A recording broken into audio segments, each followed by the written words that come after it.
What's up? Trade recap for Wednesday. We got almost 1, 2, 3, 4 trades. 6 yung binantayan. Then may isang na SL. Tapos yung iba nakapag-partial na. Unahin ko muna yung na SL sa ING.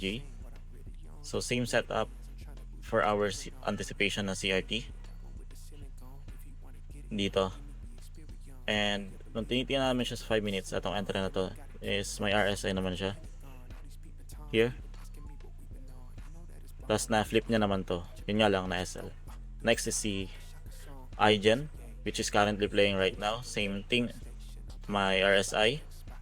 Then, for our CRT anticipation. Malapit ang mga TP. Si Atom naman is hindi siya 4 hours. More of liquidity hunting siya. As our name here in YT, Liquidity Hunter. Liquidity should be taken, then this will be the OB that will hold. Kaya tinake on trade na to. And still running. And same time, ganun din kay Gold. Nakita na ko kasi si Gold na nagdadam kanina, breakup structure, so para papasukan, syempre premium level, and iti-take na tong liquidity to.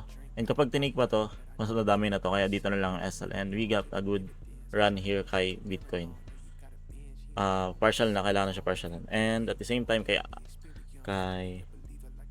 BUSDT, binabantayan pa rin under consolidation, pero yun hindi natin yan makukuha. And yung mga running posts from previous days, Bitcoin still running, holding pa rin ako dito, and LTC still running with a good and decent profit right now, but I'm still holding this one kahit na nagre-retrace siya.